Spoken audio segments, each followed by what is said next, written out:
Ladies and gentlemen, today a review of How to Train Your Dragon, live action remake. I totally had a great time here. This is a shot-for-shot remake of the original animated movie. And that, honestly, not a bad thing. That movie is fantastic. It's one of the best animated movies I've ever seen. It's one of my favorite movies ever.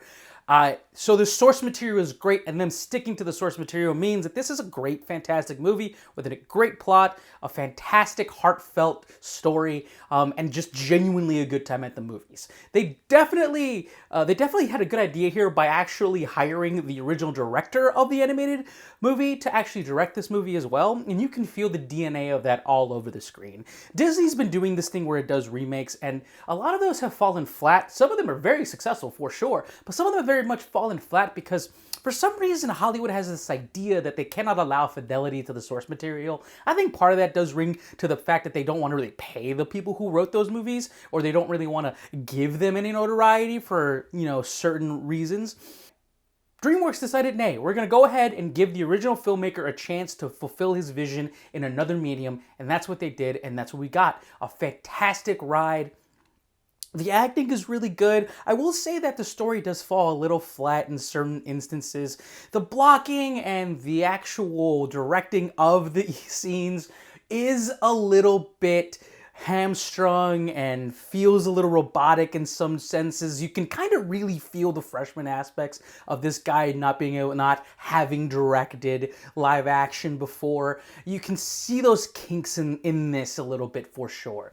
But ultimately, this is a fun time. There's incredible swashbuckling action here. A great heartfelt story that is really anchored by the guy who plays Hiccup. His name is Mason Thomas. The last time I saw him, he was a much younger kid in Black Phone. I thought he was fantastic in that movie as well. He delivers here. I think he may be a little, just a little bit too hulky and kind of dreamy looking to really stand out as a proper Hiccup who is a little bit more, middling and not supposed to really fit in with everyone else. But Mason definitely sells it here, and the special effects are really well done here. Kind of makes sense with the director having a bit of a history with animation, which does lend itself to kind of doing live action 3D animation in a way that's a little bit more realistic.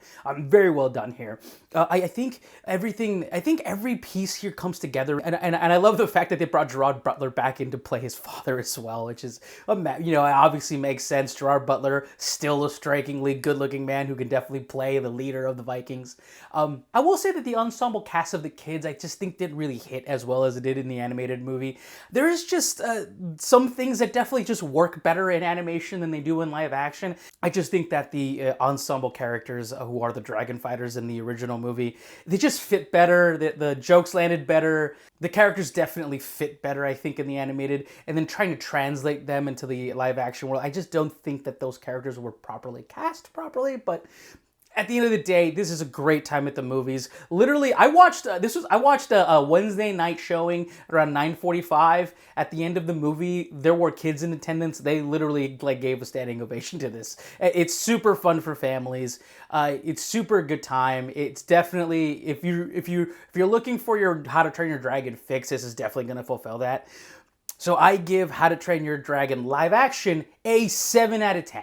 A really good time, a definite shot-for-shot remake of an original How to Train Your Dragon, which is not a knock on this. That's a fantastic movie.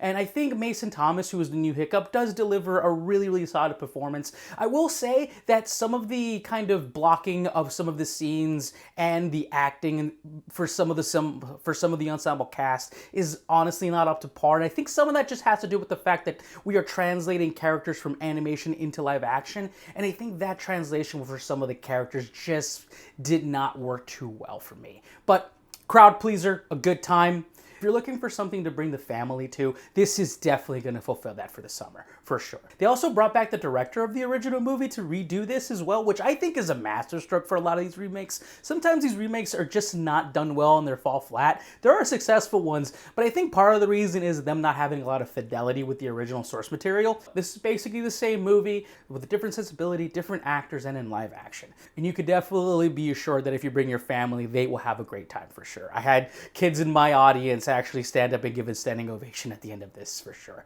Thank you so much for watching. I really appreciate it. Have a good day.